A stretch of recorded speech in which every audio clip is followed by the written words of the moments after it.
السلام عليكم جماعة. او فيديو ان شاء الله باسي شابتر حفتي دكين شابتر حفت هموي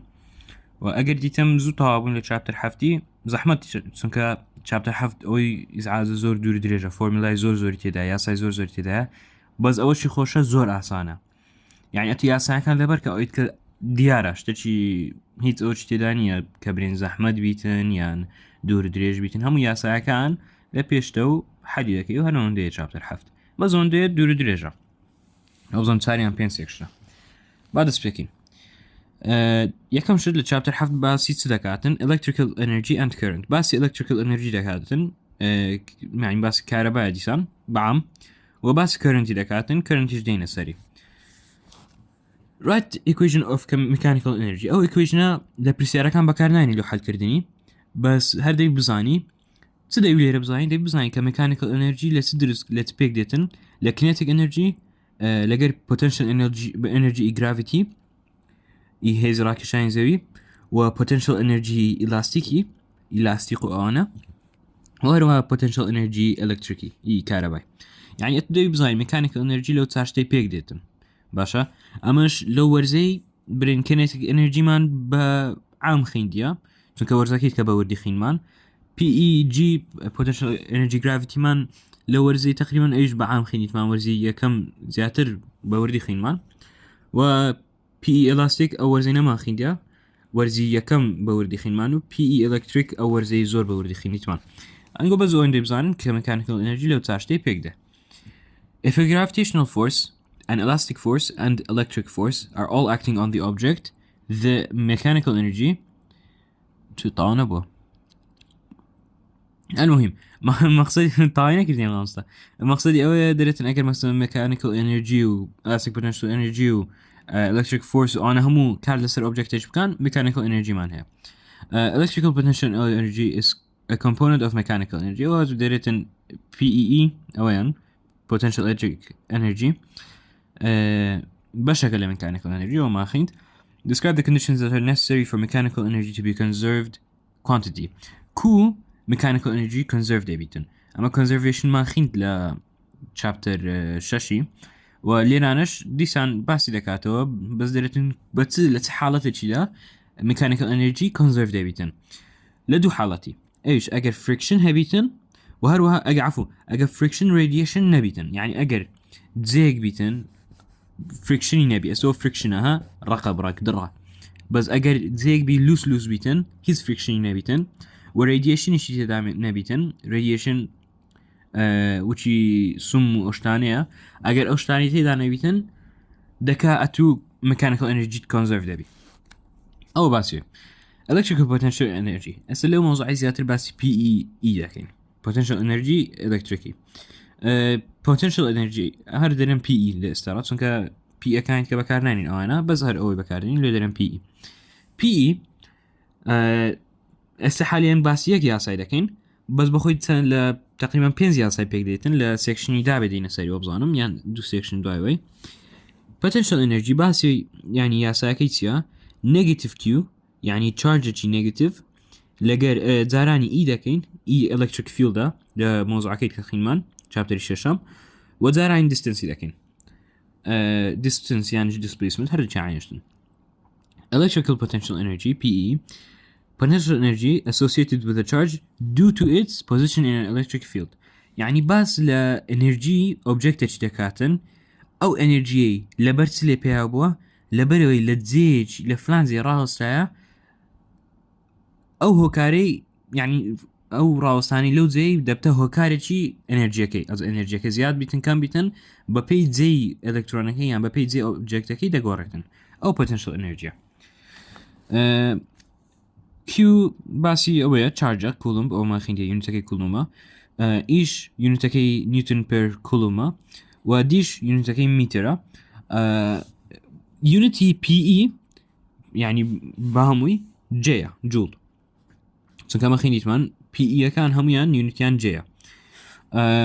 PE electric potential energy is measured in joule ئەوە دەرێتن. What does electricity come from? Electricity come from charge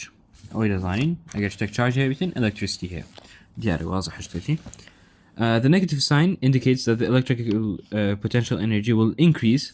if the charge is negative and decrease if the charge is positive. باس لك أو دريتم أجر مثلا أو negative بيتن معناه أويا electron ل potential energy كي زياد و electron قلت مانتيا electron قلت مان negative ونيا يعني أجر أتو أو charged negative بيتن electronet زياد و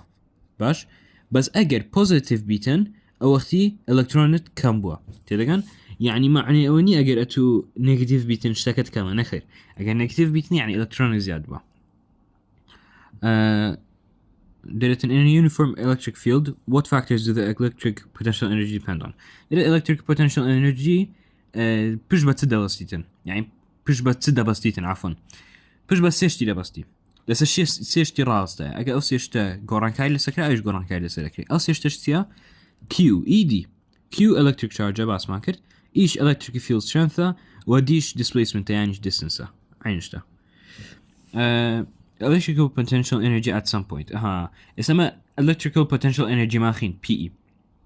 قلت ما PE فلانشتا أو حالة بس أجر أو PE أو potential energy لديش دياري كراو باسكين أو أختي أما ده ببرين V باش يعني potential energy أما باسي بعام دكين بس أجر بمعنى لخد فيكرين أو لديش لناكو أو أختي بيدرين V باشا V شتيا V voltage هم جمالي بو فولتا أو V بيدرين potential difference V potential difference delta PE تيا potential energy electric V تيا Gottman is defined as the electrical potential energy associated with the charged particle in an electric field divided by the charge of the particle أو باسي ياساي delta V دكاتن ياساي delta V أويا delta V is equal to delta P electric يعني PE electric دابشي Q دكين دابشي charge كي دكين وجواب شو دكين أوش ياساي فيا طبعا أو ياساي ما مستا يك دو سيزار نستولو بري لو نازانم بس همي عينشتن لتانتك نستن مهم ويا سايب زانم نقول دلتا بي اي electric دابشي كيوب كي دلتا في وردقري دلتا في شتبو electrical potential at some point يعني potential difference أو دونا هي لقى velocity لتانتك نستي velocity via أو هلا و voltage أو إيرانا potential difference delta via هم زاره باشا و unity delta v شتيا يونتاكي زور أصلاً هلا خوي ده هي V يونتاكي فيها يعني بخون هما كيفية ويونتاكي شيء فيها أوي أصلاً أوي خوشة V electrical potential at some point is measured in joule دابش coulomb اللي بدي delta PE يونتاكي جولة Q charges يونتاكي coulomb يعني دكاتة J over C كدكاتة V اللي بدي Gottman يونتاكي فيها PE electrical potential energy is measured in joule أوش معقول to Q measured in C coulomb أو ما باسكر يا given the electrical potential energy how do you calculate electrical potential دريتن أجر أتو مثلا PE تهبيتن كو PE هردي دوباره حلك إيوه طبعا ما قلت مان أوش هربشكل PE لو أجر أتو PE دابيتو كأوي أنا هدا طاني زورش كلا PE بينيو إيش فيها أنا ما خنديا يعني تازة خنمان بينا دوباره كينو دينا سبب سيارة كان يا الله عندك فورمولا يتكلم معه اسمه هو كمان خنديا ساك لو دلتا في ساكي تازة خنمان سبو delta V is equal to delta PE electric over سبيدنا Q اسمه يا ساك كمان هي ايش negative ED E electrical field اي chapter شخينمان وديش ديسان displacement يعني distance هادوش جابيتن يعني اسمه حتى استا او دياسة يمان هي بس استا ها او ياسا اشكش بيابو بهموي لو دلتا في سياسة مان هي او سيش دبي لبركان هيز مزال تيدانيا delta V is equal to KC زاران Q over R KC which you got man no زاران to the power of نويا رقمش constant هم وقت عيننا ثابتة Q charge كيا و R radius بس ليرانا وبزان بالراديوس حساب ما بيتين هربا distance حساب ده بيتين R يعني طاين بريدي بس هربا نوسن R لو خاطر يدلي ما مصلح و يا ساكت كشمان delta V is equal to negative ED electrical field زاران distance و يا سيمش delta V is equal to delta PE دابش Q أو سياسة ما هي لبو delta V أو سياسة أجبزان لبريوي ما مصلحانية مثلا Q لدا كاتن Q لرانا نية أتدبيك لو دويا سانا بزاني يعني أكا R لدا كاتن R لو دوي نية دبي أويا بزاني ونيا لو دبي هر سياسات لبربي what is the relationship between a joule and an electron volt EV او برسيارة مهمة لبري لانه برسيار بيتو لسروي EV هر EVO هر يك EVO يكسانه با 1.6 زاران دا power of negative 19 جول هر EVيك معنى اوه هر EVيك يكسانه با بروتونجي او رقم بروتونيا لجابتر ششي قوتمان دابي لبركن ان شاء الله لبرتانا او رقم اي بروتونيا از هر electron voltageش يكسانه با 1.6 زاران دا to the power of negative 19 از اگر مامسا قوتي 5 electron volt مان هي يعني مثلا اما استوى يكا اگر قومتان مثلا 5 مان هي اي وقتی كل بينينو غير 5 زاران 1.6 لكن كجوابك الأول دستن 5 زاران 1.6 دكاتا داي هشت يعني هر 5 الكترون فولتك يكسانه با هشت زاران دا power of negative 19 جول او بوشي وازي دبينيو اگر عكسي كردوا مامستا او كي دهاتو سبيدرن جولكي دهاتو باتو قوت EV بينو او وقتی دابش 1.6 یکی مثلا درت 8 زاران دا to the power of negative 19 جول is equal to EV اما دام قوت is equal to EV 8 دابش 1.6 بكا دكاتوا يا بينز بس يعني هاد لو يفيرمن يعني عكس إيشكت عكس كريتو. What description best describes electrical potential energy? دريتن چها بيناسه باشترين بيناسه لو electrical potential energy ايجو بيناسه يعني the amount of energy needed to move a charge from one place to another. يعني electrical potential difference يعني دكاتا V delta V او هزيا كبيسة بي لوي الانرجي چي لزي چي بزوليني لو زي چكا او delta V.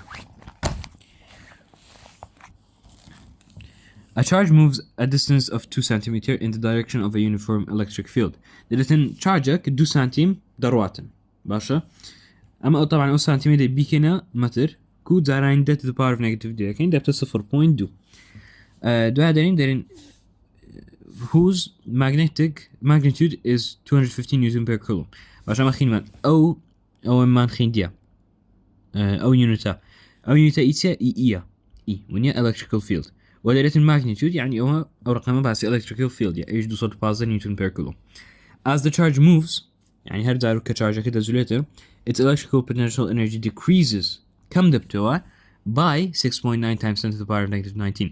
ما دام قلتي decreases او 6.9 دبته negative باشا اگر قلتي decreases دبته negative لو موضوعي. Find the charge and potential difference between the two locations. درت charge بينو يعني Q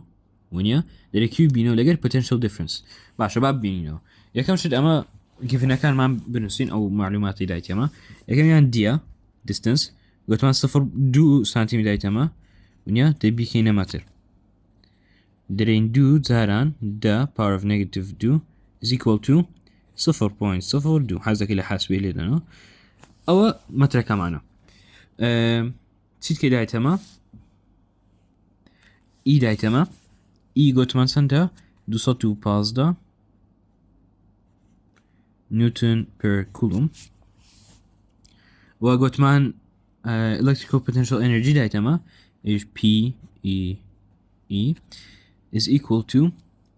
decreases by يعني گوتمان لو negative 6.9 زاران دا power of negative 19 جول طبعا استا چی لما دا کردیا charge لما دا کردیا و potential difference between two location يعني V لما دا کردیا یکم شد با اما charge ببینینا charge کده ببینینا سه سامان هبونیا یکی چند charge دیده بو ایش چه هم بو PE is equal to negative نرى negative QED اما PE مان هي بله ED مان هي بله بس Q مان نيونيا اسمها هرجو لي دابشي ED دكين حتى او Q بتني بيتن ED او لقوي درواسن تنميتوا negative Q is equal to PE over ED استبا رقم كام بقاسينو negative Q is equal to PE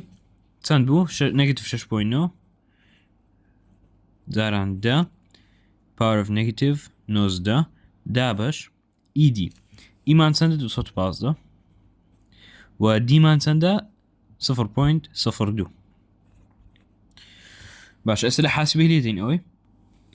ئەگە بمانوێت لە حاسبەی لێ دەین چ دەرین نيجاتيف 6.9 E نيجاتيف 12 أو E يعني 10 to the power of دا باش لنا كانشي 215 زاران 0.02 كان قبا دكين دكاتا نيجاتيف 1.6 زاران دا to the power of negative 19 ما بنوسينها negative Q is equal to negative 1.6 زاران دا power of negative 19 اسم او كيو ما نيجاتيفا دي بيكينا بوزيتيف لو لبري بيركاري او حال دارت من ياسا هر جلای زاران دابشي نيجاتيف 1 چي يكين نيجاتيف 1 او نيجاتيف لگا او نيجاتيف 1 درواتن و او نيجاتيف لگا او نيجاتيف 1 درواتن سيدمنيتو Q is equal to 1.6 زاران دا power of negative 19 و ياس unity كيش كولومبا سي اسما Q مان ديتو سيد بينو استا دبي اوي بينو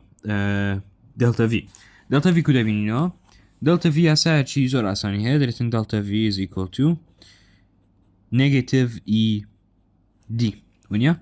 دلتا في is equal to اما في مان هي عفوا E D E مان هي E مان هي ديش مان هي او تدي بحاليكين negative E كمان سندا 215 زاران D مان سندا 0.02 delta V is equal to negative 215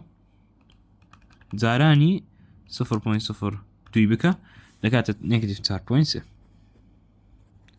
يونتكشي قوتمان هرفيا اوش فيا كمان ديتو دتاني مثلا بو ياساج بينيو ليران بو حل مكرديا بهردش حل مكرديولا دتاني بو ياساج بينيو فرق ناكاتن كيف خوتو شهيد بكارديني او بسيارج دوباريا ليران باسيو دكاتن كباتري كو الكتروني دكواستو باتري يكم شد باوي بزاني لباتري باتري كيميكال انرجي لنا بخوي يعني او باتري كيميكال انرجي لنا او كيميكال انرجي بكيميكال رياكشن اتشي باشا بهندك كاردانوي او كيميكال انرجي دكاتا electrical energy دكاتا كهرباء باشا يعني مواد كيميائي تدا ماده كيميائي تدا او ماده كيميائيانا بكاردانو چی دكاتا كهرباء و لچيرا الكترونيكان دزوليني او لا انودي دس بيدكاتن يعني الكترونيكان ليران لو زردي دروننا انودي لنا انودي دصورينو مثلا اسو لايت بولب بچدانه گلوب بچدانه دروننا گلوبك كهرباء ازدا دينو دروننا كاثودي او بيدرين كاثود لاي بوزيتيف ناي كاثود لاي نيجاتيف ناي انودا ازدا ديسان او هر دوباره دبتو حتى رادوستي كراس درين باتري مرت باتري دايت هرونده او برما خين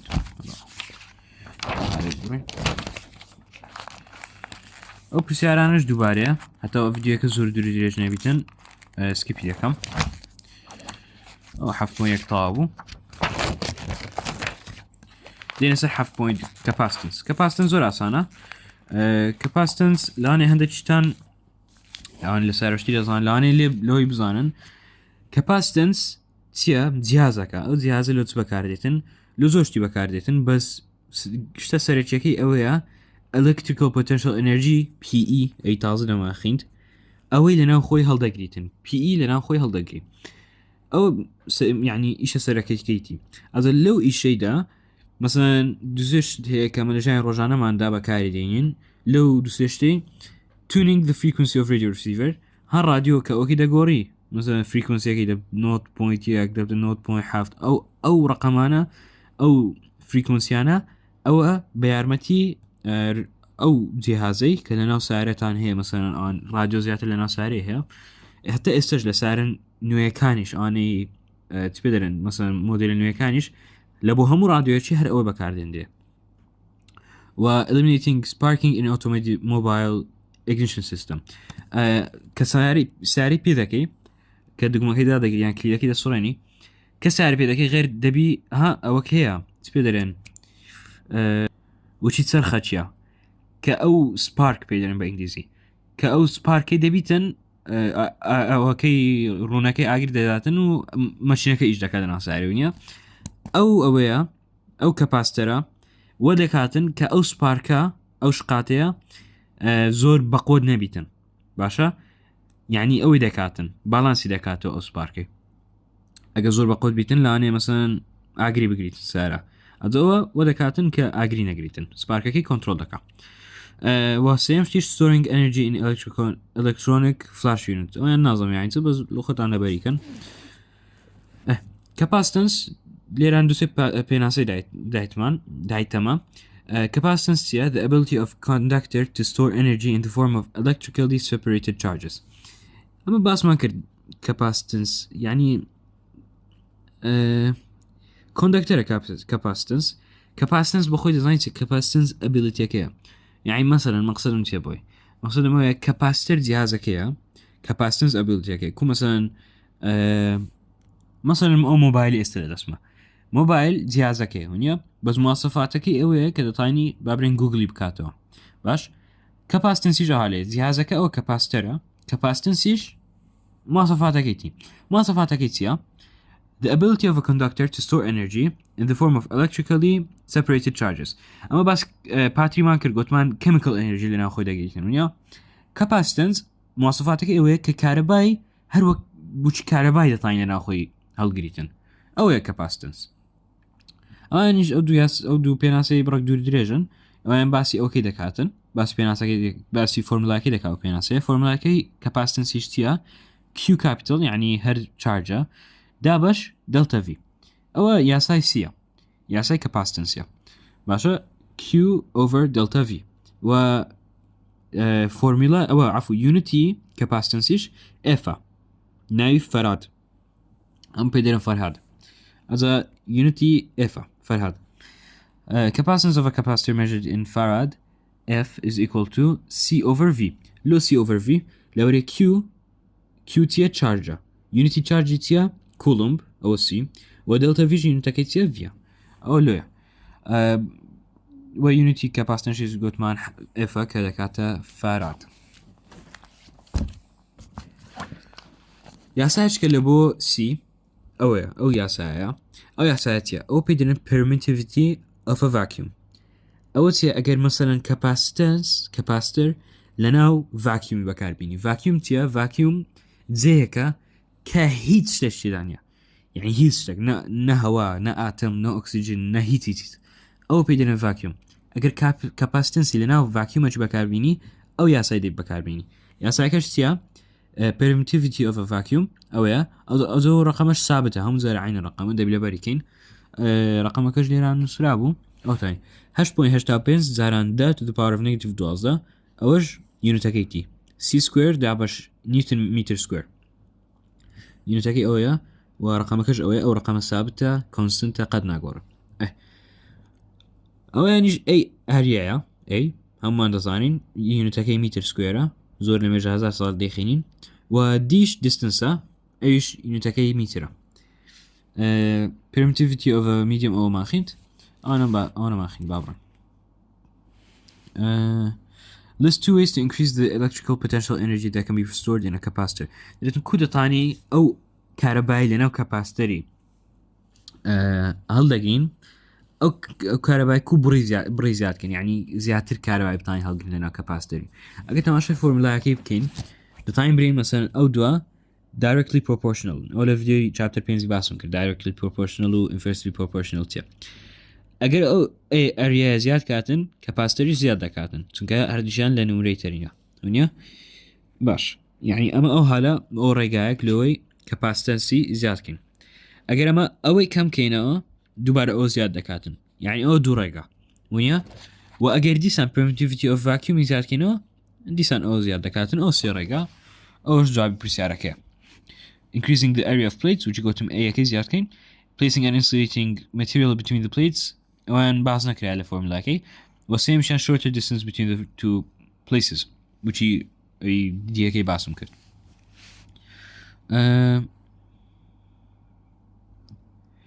Dielectric بزانن. Dielectric is an insulating material. Insulator ما خنت لفيديوكيت كباسم كرت وختام رونو تانشاكن أجر ناسان شيء. وعندك insulator يعني عندك insulator dielectric material يدرتن. أمش براس dielectric نظام يعني بس أون اللي زانم كمثلا air, rubber, glass, wax, paper أنا هم بشكل dielectric. تون كباسي dielectric نكرت يعني بوردي هر بس أو شتيت ده. أزولي هر أنقول هر أون ده بزانم. Connecting capacitors in parallel effectively causes plate area increase. دريتن أجر مثلا دو capacitor برابر يقدانين parallel causes the plate area to increase. area كي زيادة بيته.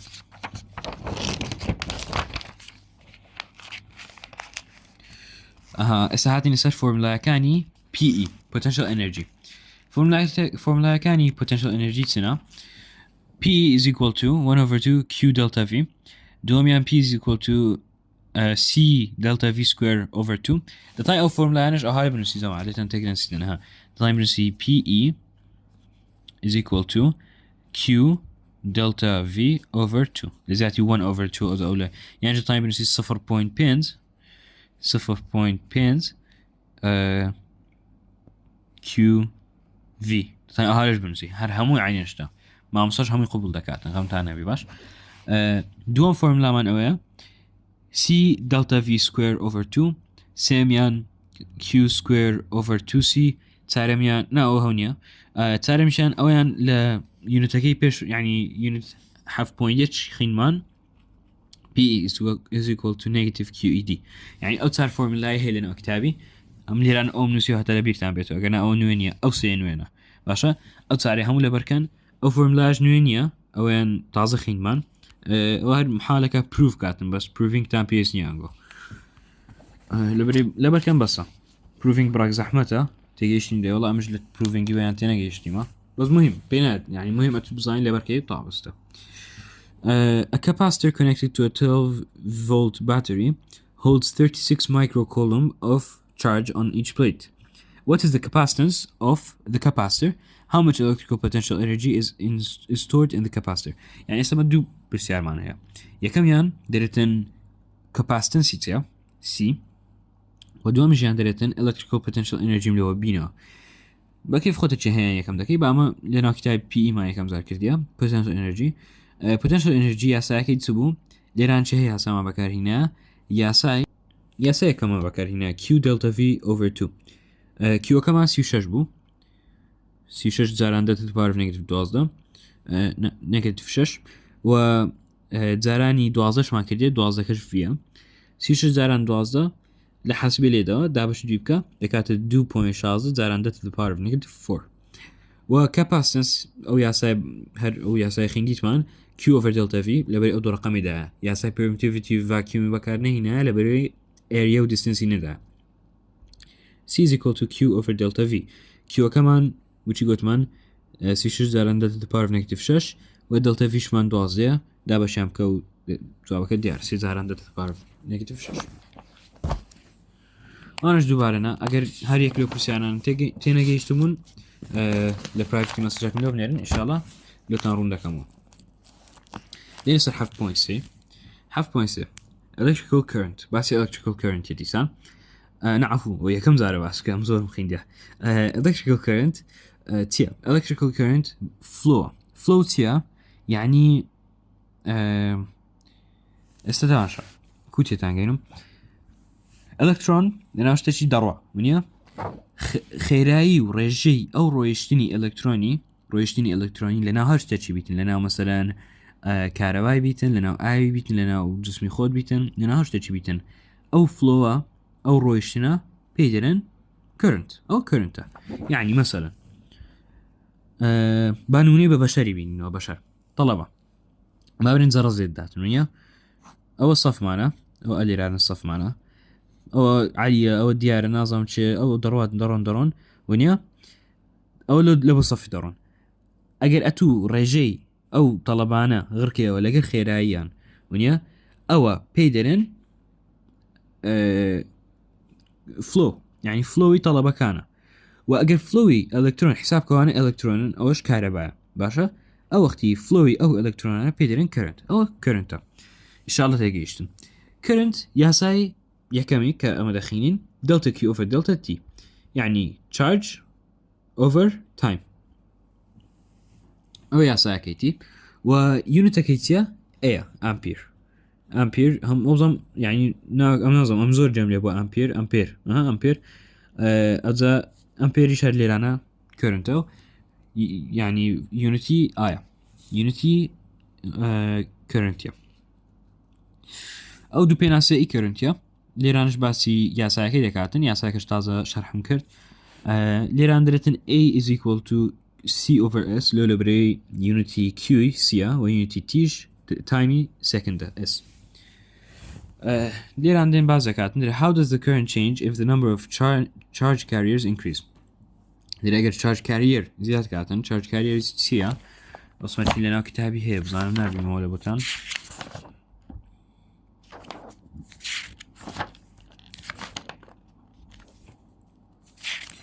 لێرانە نیێڕاوە نامنیتە ڕسمەکەی بەس المهم charge carrier ئەگەر زیاد کاتن کرنتی زیاد دەکاتن charge carrier تاشا مەقصدی لەگەر ئەو کیوەیە ئەگەر کیو زیاد کاتن دەیە کرنتی زیاد دەکە ئەو چی گوتمان directly proportional لەبرێ هەردووشیان لە نومرەتەرینە ئەو پرسیارش دەرێتن ئەگەر تایمەکە زیاد کاتن وەختی کرنتی لێدێ تایم لە دینۆمینێتەری لە خوارەیە لێ ئەگەر هەر شتێک لێرانە بیتن ئەو لای عکسی دەبتەوە یعنی ئێس دەرێتن تایم زیاد کاتن دەکا کرنت کەم دەبتەوە عکسیتی the current decreases هەندێک نۆتشتا باسی وێ دەکاتن لێرانە باسی ڤۆلتج و کرنتی دەکا فەرق و جیاوازەکەی ڤۆلتج پرێشەرە زەختیتی یعنی ڤۆلتج زەختی ئەلکترۆنیە بەس کرنت فلۆیتی یعنی ڕۆیشتنیتی باشە ئەو فەرقە یعنی دیارەی هەیە فەرقەی زۆر دیارە ئەدرێتن ئەگەر مەسەرەن ئاو زیاد کاتن دەکا زیاتر ئەلکترۆن دەڕاتن و ئەگەریش ئاو کەم دەکاتن یعنی زیاتر کەمتر ئەلکترۆن دەڕوە ئەو زیاتر باسی کیو دەکاتن کە مەسەن ئەگەر کیومان زیاد کاتن وەختی کرنتیشمان زیاد دەکاتن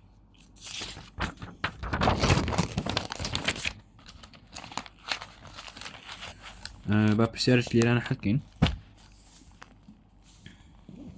ئەو پرسیار حەکەین ئەو بڕک جیاوازە دەرێتن in particular television tube دەرێتن لەناو واهرەی تەلەڤیزۆنی the beam current is 60 nano ampere يعني شخص زاران دا to the power of negative no ampere C دايتما I دايتما current دايتما how long does it take for 3.75 times 10 to the power of 14 electrons to strike the screen إسا أو C دايتما أو electron number of electron دايتما باشا ئەمە چمان دێ ئەمە charge of the object مان دێ chargeەکەمان دێ ئەمە chargeمان نییە لێرانە لێ دەبی charge بینینەوە charge کو دەبینینەوە باشە گوتی تی ئەلکترۆن ئەمە charge ئەلکترۆن دەزانین age negative 1.6 جاراندا to power of negative 19 ونیە ئەوە charge of electron ئەو دیارە ئەو لەبەرمان کردە لە chapter 6 باش یاسای ئەوشمان خوێندیە n is equal to لەسەر وەرەقەی حەڵقم لەوە جێخۆن n is equal to Q of object دابش QE لە ڤیدیۆی چاپتەر شەشی بوو ئەومان خوێنتوونە ئێستەمە ئێنمان هەیە charge of electronمان هەیە ئەومان دەوێتن هەتا بتانین پرسیارەکەی حەلکن ئێستا n چەند بوو 3.75 زاراندا 3.75 زاراندا power of 14 is equal to charge of object which خۆی دەنووسینەوە QEش negative 1.6 زاراندا power of negative 19 ئێستا cross multiplication دەکەین ئەو دوێ بزارانکەین Q is equal to 3.75 زاراندا power of 14 زارانی negative 6 زاراندا power of negative 19 ئەو دوێ بازارانکەین چاردە زاران نقرأ با لحاسب ليدين اگر لحاسب ليدين سيدر ديستن 3.75 e يعني to the power of 14 اي زاران negative 1.6 ولو درنا نيجاتيف 1.6 اي نيجاتيف 19 اي يعني to the power of بين يعني كرت كراوة كي لنا حاسبي دكات نيجاتيف 6 زاران دا to the power of negative pins يعني اما charge of the object man تندا نيجاتيف 6 زاران دا to the power of negative pins يونت كاشي سيا السبب زين برسالة كتير ما دايست how long does it take يعني time إذا ما دايست نويا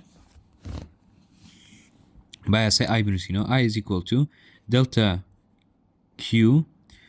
over delta T أما delta Q مان هي بالله تعزيز مانو I مان هي بالله لبرسالة كيلاتي تسمع ديتن delta T زاري بيش يبرين cross multiplication يمكن دبت I delta T is equal to delta Q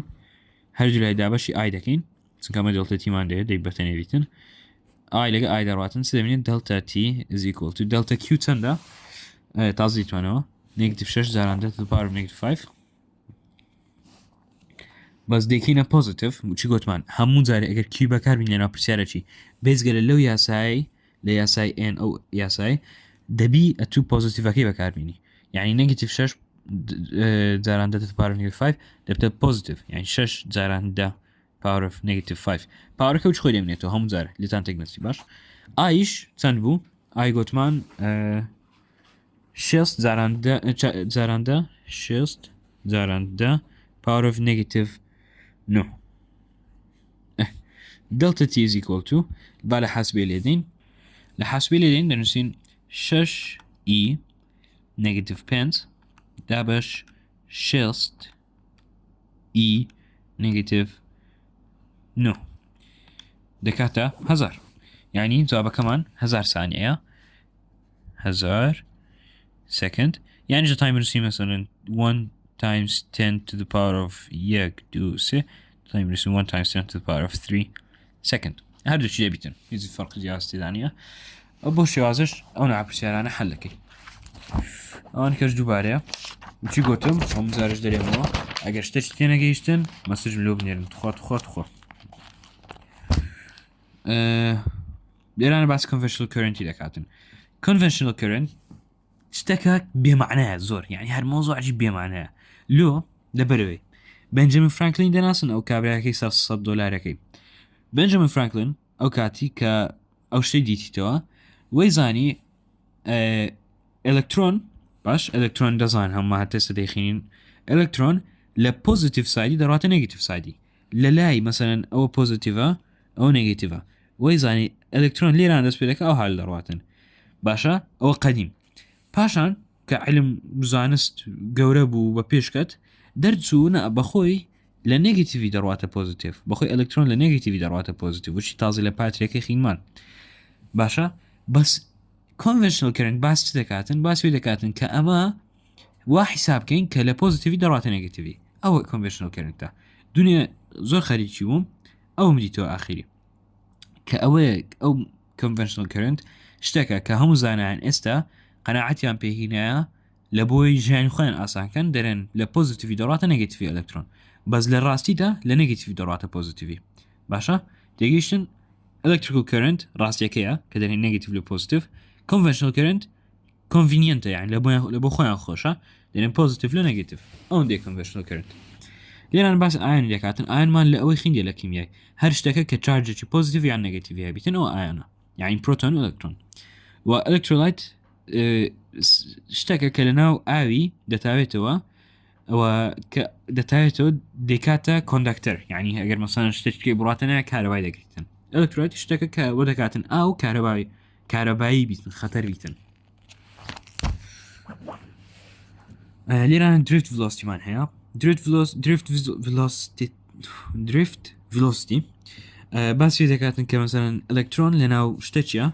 وبكيف خويدا زوليتو أو لا دكاتن أو بيدرين drift velocity is the net velocity of charge carrier moving in an electric field باسي يعني مثلا إلكترونا كان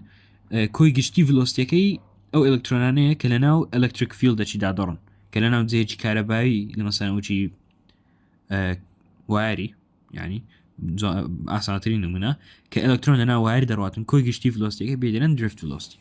ودrift velocity عادة أهلا الشتاوي أهلا بولا رويشتيا when the conductor is in electrostatic equilibrium, the electrons move randomly, similar to the movement of molecules. لأن ككوندكترك من هي لأنه equilibrium شيء كهربائية إيه أو كوندكترة أو وقتي إلكترونكاين ناوي عند كده زولينه وشي مولكيولش بخوفها ما نرزاني لكن مسيزور ما خينجا وشي مولكيولي عند كده زولينه. Free electrons moving in a conductor make many collisions with other electrons and atoms. لأن أو إلكتروناني كبيئيشن لنا واري من يعني أو زيانا زور زولينه لبري بيئيشن هر أها دين دارون دقرن أو free electron بعسكا. استبعث resistance الأخير resistance تعال شو شيء أو بياوي أو رسم زور جوانا لو لبري بورسم أمزور تيجيشتم. است مثلا أو power أو energy است power جدخينين بوزام سكشن كي باشويان أو سكشن يا power currenty push دكاتن current أي تازة خين ما قلت ما flow ونيا electron دروا أو روشني pal داتن يارمتي داتن power يعني energy voltage يارمتي أو power دا يعني volt يارمتي ويدا داتن power يارمتي currenty داتن resistance بيا خرابك محالة داتن currenty راقريتن resistance أوه يعني resistance عكسي current بريتن رش resistance درس بي current بريتن أمن أو هذا resistance درنا أو هذا عكسي دائما the opposition presented to electric current by a material or device أو resistance والresistance يجي عساكيتيا delta V over I potential difference دابشي currenty أو ياساي area unity area أو هما عندك يا أو هالدرس ذاك اللي هنك طلب في بمنيا دقو فيرمان كوكو درس كنا هاليكك أجرج مثلا أو هالش تانكرد هيز مشكلة يعني خو ما مصدر درجة هالي ناش كيني بس ده يبرسنوا إذا كودرسنوا مهم بيبسيتن باشا بيدرن أو هما ك V لسر A V لو لبري دلتا V و unity آيش أمبيرا A ليرة أنا بعض كاتن درتن resistance لسر تساشتي رادوس هيتن يكمل length of wire دوميان cross sectional area سيميان type of material تارميان temperature إذا لسر لورسبي دابه جانتر تيجي إن شاء الله أو تساشتي resistance لسر أو تساشتي يعني أجر أو تساشتي قران كاي لسكرة resistance يج أختي قران كاي لسدكرة يكمل lengthy بابرين واري باشا اگر وارك كرت تربيتن resistance ما كم ترى اگر وارك دريش تربيتن resistance ما زيادة cross sectional area اگر وارك عيب نبي استور تربيتن او وقتي resistance ما كم ترى وتم بارك تريج بي وارك great resistance ما زيادة سيم شتيان material نوعيتي يعني مادة كي يدرس كده اگر مثلا مادة تيوشي كوبري بيتن resistance ما كم ترى اگر مادة تيوشي ايروني بيتن resistance ما زيادة يعني تن مبلغ زيادة conductivity بيتن conductivity باشتر بيتن أو وقتي أون زيادة resistance زيادة بيتن وتعرف شيش temperature هذا رسمي ديارة temperature كم بيتن باشا resistance كم ترى بلام أجر temperature زياد بيتن أسو صورة كتشت آخري resistance زيادة تن واركك بابرين قرم تربي resistance أون زيادة أول لخوتان بخينن ohmic and non-ohmic ohm تيا ohmic and non-ohmic ohmic باسي بعلو تامخينو سبر لقد شرحتكم. The current potential difference curve of an ohmic material is linear and the slope of the inverse of the material's resistance. دريتن ohmic material هر مادة كأوميك بيتن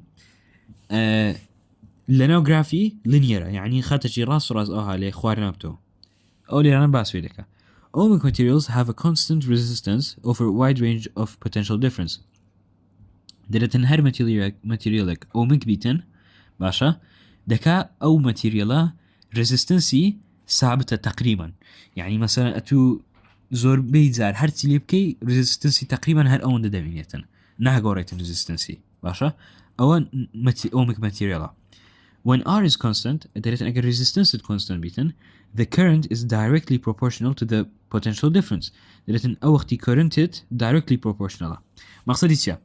مقصدي أما تازي هساكي R ماخينت R2 R is equal to delta V over I ونيا دريتن أجر أو R ثابت بيتن باشا أو كاتي لقرت constant direct proportional to the potential difference. يعني لقر دلتا في كpotential difference هردوچان directly proportional هردوچان اگر او زیاد کا او زیاد دکا اگر او کم کا اوش کم دکا وهما شو اگر او کم کا اوش کم دکا ولقر currentيش عكسه وشي قلت مان resistance و current عكسي يكترينيا. Then this equation is acceptable for Ohm's law. اگر ما قلتي what is the equation for Ohm's law, then you see V is equal to IR. او ياساي Ohm's law باشا. ولير انا باسي عكسي Ohm's law دكاتن هر ماتيريالك كأوميك نبيتن. مثلا the current potential difference curve of a non-ohmic material is non-linear. لكن اگر لجرافي بشاندين او وقتي linear نيا خوار دبتوا لجرافي خوار بيتوا خطكا او يعني non-ohmic ثابت نيا. Materials that do not function according to the Ohm's law are said to be non-ohmic. اگر هر ماتيريالك ببي ohmic law ننزلتن او وقتي non-ohmic يعني ohmic نيا. ohmic law قلت من ohmic تيا مثلا اگر resistance ثابت بيتن. Whether V is equal to IR, this equation is not acceptable for Ohm's law. ليه أنا دريتن is not acceptable for Ohm's law لولا بري أويان عكسي بتوع أما اللي أنا قلت من أنا non ohmic يعني أجر بتأتو يا ساي non ohmic بيني أويان ناطايبين سكون قلت من إي أوميا. وأنا هندك نوتن there one common semiconductor device that is essentially acts as one-way switch for current is diode. دريتن ك deviceك عامرك كهيتمان وك سيمي كوندكتر يعني نا كوندكتر نا انسوليتر بينيتي لشابتر بينز خينتيتمان يعني شجب والله that essentially acts as a one-way switch for current is diode. Diodes are used in circuit to control the direction of current. diode سدكاتن direction currentي رقدة خاتن حسابك traffic light يعني نعم بابرين زادية diode زادية diode ودكاتن سعره كان كد معناه لي أنا دبته current هكا لو يك برواتن بأساني لي أنا لو رسمي زون هاتيا أو باتريا باشا أو باتريا ودكاتن إلكترونيك كان برون حتى وكو إلكترونيك نقرينوا سياندانا دايود أو هي ماي دايوديا دايود ودكاتن أو إلكترونيك فشت يسبرون بسريعي ونيا كأو هالرويشن ديسان أو هالدينوا ورجاكان بوب شاندا باشا او ايشي دايوديا رجاي الكتروني بشان داتن يعني عفوا رجاي كرنتي بشان داتن كرنتي هل الكترونه اللي ده تايم بي رجاي الكتروني بشان. If the length of a wire increases the resistance لان length ذاك واير زياد كاتن يعني مثلا واير شي دريشتر مان هبيتن resistance سيليتن قطمان increase ذاك بيشوي خندمان وبريسير شينا يصير I لان the resistance of a steam iron resistance mass يهشت اوما باشا. What is the current دا كاتن when it is connected across a potential difference of 220 volt يعني او delta V دايتما و resistance دايتما تي لما دايتن current لما دايتن current كده بينو بخو ياساك كوا R is equal to delta V over I وني او ياساك cross multiplication لكن تي دايتن دبتا باب نسمو ديسان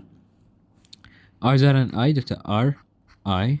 is equal to delta V اما تمان دايتن current مان دايتن يعني اما I مان دايتن لو هردو لايدا بشي R لكن او R لقوي درواتن او لقيت ايرانه دلتا I is equal to delta V over R. delta V مان سندا 220 و R مان سندا 38 220 دابر 38 دكاتب 578 يونتاكش امبيرا. اوش لو كرنتي بابين انا دوباره دي نسر يك دقيقه دي نسر دايودي دايود مان تازه هند خيند وزدين زيادة بوردي ليخين diode تيا PN junction an electronic device that allows electric current to pass more easily in one direction than in the other. يعني ودكاتن electron لا شيء لا شيء بأحساني برون بأحساني. An electronic device that allows electric current to pass more easily in one direction are called diode PN junction. يعني diode PN junction هرجع عيننا ونها لتان تجنتي هرجع عينشتن وشي نازنا شيء لقول. أول شيء بريسير is a diode. The simple is diode. Or هما diode yeah. Which of the following doesn't obey Ohm's law? Diode حقل Ohm's law دانيا. ودريتن explain how diodes differ from resistors. دريتن diodes فرق هي لقى resistors. Resistance is the opposition of electric current motion in any direction. دايود هدرتن ريزيستنس عكسي كرنتيا بس دايود يارمتي كرنتي دارتن اوي فرقه او رسمش بالاسي تناقم بدواني ازول سكيب داكل او شابتر حف بوينت سيمان تاكرت دينا صار حف بوينت ساري حف بوينت سار باس دكا حف بوينت سار باسي باور دكاتن باوري كهرباء electrical power a quantity that measures the rate at which work is done or energy is transferred power لو دوشتي بكارديتن یکم یان بوی رجی کاری يعني رجي كاري بينيو work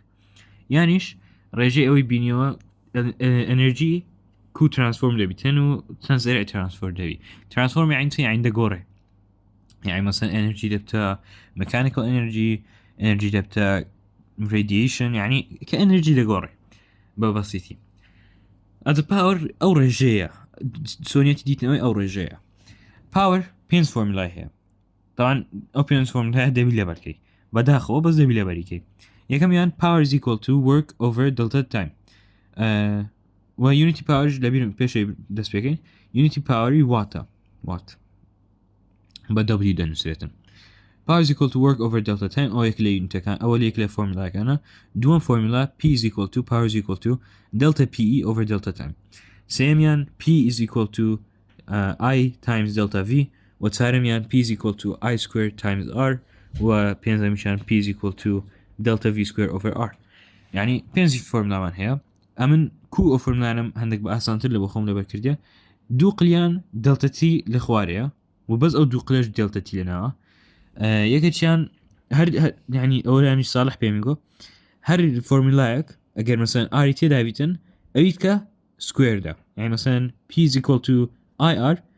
r كا سكوير دا r كا وش خويتي p is equal to delta v square over r اگر r تي دابيتن اويتكا بزانا سكوير دا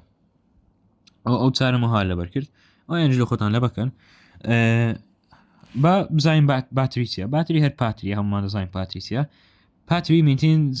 potential difference across their terminal by converting chemical energy into electrical potential energy اما battery ما خين برشان داشي لفيديوي هر لو فيديوي قلت مان chemical energy بكاردانوي دكاتا electrical energy a battery stores energy in the form of chemical energy and its energy is released through a chemical reaction that occurs inside the battery أنا ما هم باسكت يا اسلي أنا باس generator لكن a machine that converts mechanical energy into electrical energy generator مولدا a machine that converts mechanical energy دينيتن أو mechanical energy دكاتا electrical energy وموتور هر وشي موتور اللي أو استعمل لنا ساري كهربائي زور هي مثلا تسلا أنا سدكاتن electrical energy دكاتا mechanical energy أو generator وموتور a hydroelectrical power plant converts the kinetic energy of falling water into electrical potential energy لأن أنا باسي صد دكاتن صد تدكاتن أو كبردة بتوا أو هي زي دكاتا هي زي كهربائي كأما لبو مثلا لنا مال ولنا دكانة كان لنا بازار وأنا لسه كهربائي جاكن كونفرتريش تدكاتن أنا كونفرترن هما كونفرتر مانجري بوا كونفرتر تدكاتن كونفرتر فولتي زياد دكاتن بس كرنتي كم دكاتوا أو إشي كونفرتريا وما مساج قلتي أو فورمولا بنوسن فورمولا frequency is equal to I over T نازم يعني أنت نازم لو بس قلتي بنوسنه هذا مش نسيمه بنقولشم جو دريتن there are two types of current دو نوع current مان هي يكشان AC يكشان DC يعني DC و AC أما نازم زور جملة يبوا نقولش أكيد جيتان ليبوا فرق DC و AC تيا DC يعني direct current يعني direct ثابتة نعقوريتن أو تدير عن مثلا نوسيتي DC direct و alternating current AC alternating يعني دقورين ها هرجي آوازه دقوريتن دي دروادتي أو بيدرين alternating current DC همو باتريك DC بكاردينيتن أو يبزانن همو باتريك يعني أو باترينا أو حاسوبي أو باترينا موبايل باترينا ساري همو باتريك DC야 ماشا ACش اشتكانت كيه AC دي أوزام دكري نازم والله أقدر دكري باتري بيتني أنا بزو زاني من همو اشتك DC باتريا battery The direction of direct current does not change. Direction direct current DC ناقورتن. Direction of alternating current continuously changes هم وقت دەگۆڕێتنی AC wavelength the distance between the crests ئەوانە سەری ئەو خەتانەی ئەو پێی دەڵێن crest ئەو مەسافەی بینی یەک crest لۆ crest چکە پێی دەڵێن wavelength و هێمایەکەشی لامدایە ئەوە مامۆستا گوتی بنووسنەوە ئەمەش گوت بەنگۆ دەرێن یاساکانتان لەبەرکەن باشە دێنە سەر پرسیارەکان ئەوانەش هەر باسی DC و AC مثلا لێران دەرێتن charges move in only one direction لە DC with negative charges moving a lower to higher electrical pole لە کەمتر يعني لە کەم لۆ زیاد دەڕۆن electrical negative charge ACش دێو دەچیتن چارجەکەی terms of the source of potential difference are constantly changing sign هەموو وەخت دەگۆڕێت مثلا هەندێک زار پۆزیتیڤ هەندێک زار نێگەتیڤە ئەلکترۆنەکان یان سەباتۆمەتیک پارتیکڵەکانی ناوی پارتیکڵەکانی ناوی یان هەندێک پرسیارشت هەیە با بینە سەر پرسیارەکان پرسیاری بیرکاری دەرێتن an electrical space heater is connected to a 220 volt outlet دەرێتن volt ئەوکمان هەیە outletێکمان هەیە 220 volta the heater dissipates lost 1320 watt of power دەرێتن 1320 واتی پاوەری لێ دەڕواتن کام دەبتەوەی in the form of electromagnetic radiation and heat calculate the resistance of the heater دەرێتن resistance بینەوە باشە ئەمە باگیفینەکانمان نووسیە V is equal to 220 volt P is equal to 1320 watt و R مان دەوێتن R لەمان دەوێتن باشە کو R ببینەوە ئەمە یاسای P is equal to delta V square over R بەکاردێنین با لێرانە بنووسمەوە یان هەر لەسەر ئێرانە P is equal to delta V square over R ونیا ئەمە لەمانێ ئەو R بینینەوە لێ cross multiplication دەکەین هەتا R کە بەتە نێبی دەتە PR is equal to delta V square هەردوو لای دابەشی P دەکەین هەتا R کە بەتە نێبیتن P لەگە P دەڕواتن چ دەمێنێتەوە R is equal to delta V square over P با ڕقەمەکان بنووسین R is equal to delta V square delta V مان چەند بوو 220 square دابش P ئەکەمان چەند بوو 1320 R is equal to 220 square أي دابش 1300 كلنا نانسي لكاتا 36.6 يعني ارمان 36.6 تيا اوم يونيتي اري اوم ريزيستنس يونيتي اوم اناش برسالة كيا ياك برسالة كحل لكن بقى برسالة يعني حلكن دلتن an electrical heater is operated by applying a potential difference of 50 volt voltaman panza delta V is equal to 50 volt across a wire of total resistance 8 ohm Arman 8 ohm find the current in the wire the current بينه يعني ده بأما I بينه and the power rating of the heater power جديد بينه باش كوب بينه تاشا ياسا كان ما باكين چه ياسا delta V تداو R شي تداو ياساي P is equal to delta V square over R ونيا او ياسا هردو شي تداو لو بايكم زار P بينه مادام با رقم كان بقاضينه P is equal to delta V مان سنده 50 square لبير مكان over R مان سنده 8 P is equal to 50 square دكاتا أبزانين 50 square دكاتا 2500 دابشي هشتيكا دكاتا 312.5 يعني باورمان 312.5 واتا أو باورمان ديتو أزاريان بابين مادام باورمان ديتو استا resistance مان ديتن يعني current مان ديتن 312 ببینیم 312.5 وات اي بابزن چه هي سامان I تێدایە یاساکمان هەیە دەرێتن P is equal to I delta V ونیە هەردوو لای دابەشی delta V دەکەین هەتا ئەو ئاە بەتەنێ بیتن چکەمە بەتەنێ ئایمان دەوێتن delta V لەگەڵ delta V دەڕاتن چ دەبێنێتەوە I is equal to P over delta V با ڕقەمەکان بگوازینەوە P چەندە تازیزمان 312.5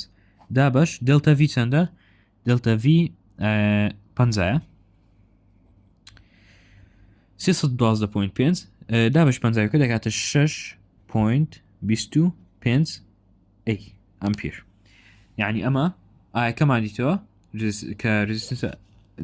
یونیتەکەشی